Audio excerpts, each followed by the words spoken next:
वक्त पाकिस्तान को तीन चीजों की सख्त जरूरत है। एक तो नेशनलिज्म, दूसरा खौफ खुदा, और तीसरा मैं समझता हूं मौत का डर खत्म हो चुका है।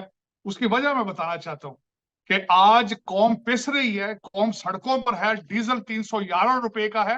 जीनियस कहता हूँ, ये तो बड़े जीनियस लोग होते हैं वाकई, जो सही मानों में जो इम्पोर्टेंट और पढ़े लिखे लोग होते हैं। अच्छा पूछ लेते हैं, गजवा हिंद करोगे? गजवा हिंद करोगे? कौन करेगा? नहीं करेंगे। या सब ऐसे एहतजाज और मुल्क गिर हड़ताल, पहिया जाम, ये प्रेशर बिल्ड कर सकते हैं हुकूमत पर?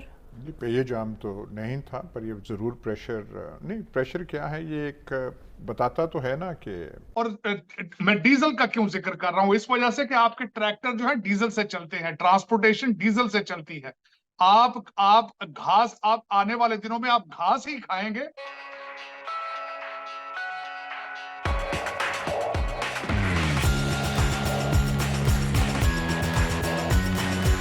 पाकिस्तानी आज तक यही नारा लगाते रहे कि हमने गजवा हिंद करना है। देखिए, हमने गजवा हिंद कहाँ करेंगे? हम गजवा हिंद करने के लिए हमें क्या, हम सिर्फ बातें करके कहाँ से गजवा हिंद होगा? जब हमारा मुल्क की तरक्की नहीं करेगा, हमारे मुल्क में पैसा ही नहीं आएगा, तो जहाँ लोग भूखे मर रहे और कह रहे हैं कि हम गजवा हिंद करेंगे, तो कहाँ से इनसे कहेंगे करेंगे? ये इनको रोटी चाहिए, एक दिन की इनको रोटी नहीं मिलती है, गजवा हिंद करेंगे? नहीं करेंगे। रोटी नहीं मिल रही, रोटी के लिए वो तंग हैं, वो खुद को फांसी लगा रहे हैं यहाँ पे, तो ये गजवा हिंद कहाँ से करेंगे? वो अपने बच्चों का पेट नहीं पाल सकते और गजवा हिंद के लिए निकलेंगे? हुकूमत सपोर्ट करेगी ना, ये पहले खुद तो ये खुशहाल हो। हाँ। ये पाकिस्तान पहले खुद तो खुशहाल हो, फिर गजवा हिंद करेगा, फिर जाके इंडिया के साथ लड़ेगा। पहले मैशियत में तो जाओ ना इंडिया से आगे, पहले मैशियत में तो जाओ ना उनसे आगे, फिर उनसे लड़ भी लेना। इकोनॉमी में तो मुकाबला करो जरा। तो वही तो कह रहा हूँ, पहले मैशियत को अपनी संभालो ना, उनसे मैशियत में आगे निकलो ना, तो फिर जाके उनके साथ मुकाबला करना, फिर जाके तुम लोग जंगे करना। आज आपकी अदालतें अपना खुद मजाक बनी हुई हैं। ऐसा हो जिस मुल्क में होगा, वो कौम कैसे उठ सकती है? वो कभी नहीं उठ सकती, वो मरेगी, इससे ज्यादा मरेगी। आज बिजली के बिल लोगों की जान ले रहे हैं, कल ये पेट्रोल लोगों की जान लेगा। इस वक्त हालात ये हैं, मैं 2000 रुपये कमाता हूँ माहवार डेली, 2000 कम नहीं है।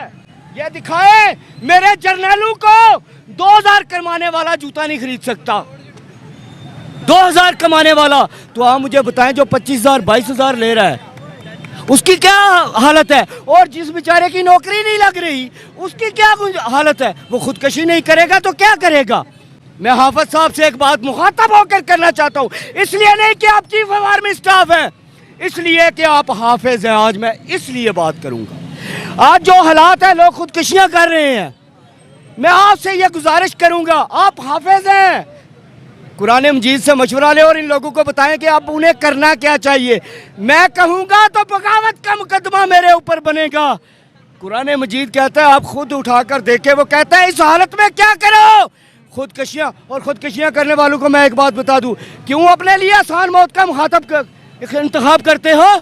तुम्हें यह नहीं पता तुम खुदकशी जब करते हो तो अल्लाह को चैलेंज करते हो, उसकी हकमियत को चैलेंज करते हो, इनके साथ क्यों नहीं टकराते?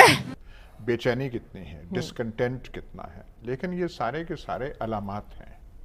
बिजली के बिल, महंगाई, चीनी की कंट्रोल से बाहर जाना, कि जी वो स्मगल हो रही है, करेंसी मार्केट किसी की कंट्रोल में नहीं है, डॉलर कहाँ जा रहा है, दहशतगर्दी के वाक़यात हो रहे हैं, वो हम बाद में करेंगे, डिस्कस करेंगे। तो ये एक जो मुल्क की अफरा तफरी है, अफरा तफरी का दूसरा नाम अनार्की है। हालात कंट्रोल में नहीं है। जो हमारा एक्सपेरिमेंट है, रियासती एक्सपेरिमेंट, वो कारगर साबित हो नहीं रहा। जो पाकिस्तान मार्ज़ वजूद में 47 में आया था, उसे एक हादसा 71 में हुआ था, लेकिन अब तो ऐसे पता चल रहा है कि उस तजर्बे के रिंग पिस्टन जो है सारे, वो सारे बैठ गए हैं। अब नए रिंग पिस्टन कहाँ से आएंगे, कौन डालेगा, कारीगर कौन होंगे? पर यहाँ नथिंग इज वर्किंग, कुछ भी नहीं काम हो रहा। अच्छा, जहाँ पे ध्यान देना चाहिए जिन चीज़ों पे, और जिनको देना चाहिए, वो और लड़ाइयों में मसरूफ हैं। यहाँ पे इतने गंभीर मसाइल हैं, लेकिन गैर ज़रूरी महाज भी खोले जा रहे हैं। अब यहाँ पे आप किसी से आप बात कर लें, कोई ताजर हो, किसान हो, वो जब मुकदमेबाजी में लग जाए तो अपना वो जो उसका वो होता है, क्या कहते हैं, खेत खलियान, उस पर तवज्जो नहीं दे सकता। ताजर जो है कहीं और हो जाए तो अपनी दुकान पे तवज्जो नहीं दे सकता।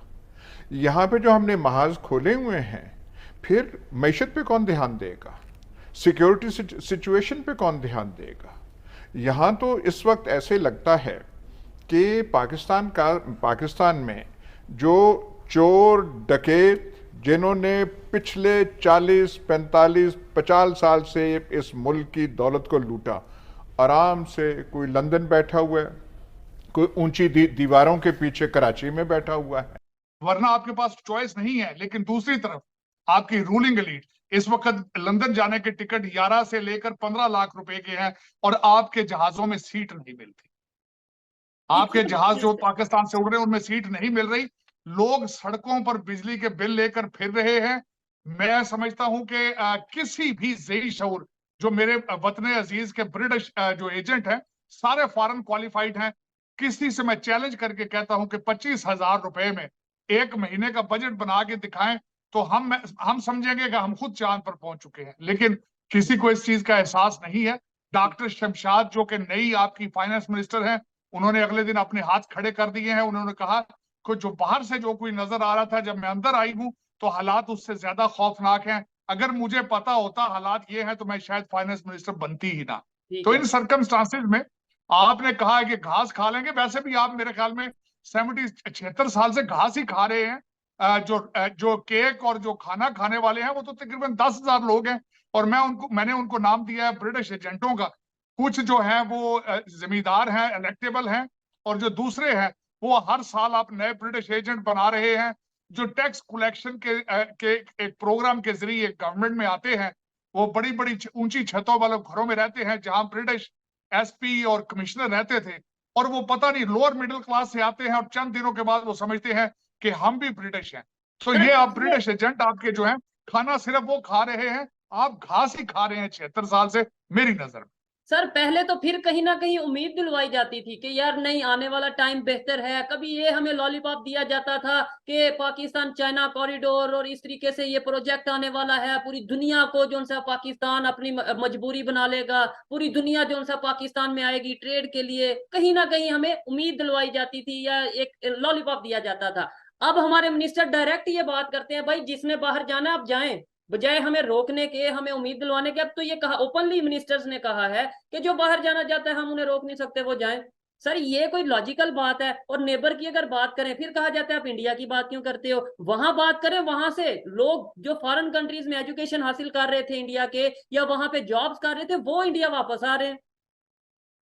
आपके अगले दिन प्राइम मिनिस्टर साहब ने मिसाल इंडिया की दी है कि कभी लोग भारत से भी जाते थे बाहर, और वो बाहर से जाके तालीम लेकर एक एसेट बन के भारत में आते थे वापस, और उनकी तरक्की का बायस बनते थे। लेकिन ये बात मैं उनको बताना चाहता हूँ, ये आज से 25-30 साल पुरानी बात है। तो आप कन्फेशन कर रहे हैं कि आप एटलीस्ट 25-30 साल भारत से पीछे हैं। दर हकीकत आपके लोग, अच्छा दूसरा मैं कंपैरिजन देना चाहूंगा, भारत के लोग यहाँ से डिग्रियां लेकर जा रहे हैं, आपके लोग भूख से भागे जा रहे हैं। आपके लोग चंद लोग जहाजों पे जाते हैं प्राइम मिनिस्टर साहब, ज्यादातर लोग पैदल भाग रहे हैं और आधे जाके टर्की के पास समुद्र में डूब रहे हैं। तो आप इस पे ब्रैग मत करें। आपके जो ज्यादातर लोग इस वक्त सऊदी अरेबिया में जा रहे हैं, जहां वो 3rd क्लास सिटीजन हैं, जिनके लिए स्पेशल नाम उन्होंने रखे हैं, मस्कीन, गरीब और रफीक। तो उनको 3rd class citizen, 3rd class इंसान समझा जाता है हमारे इस्लामी मुल्क के अंदर। ये मैं अफसोस के साथ कहूंगा।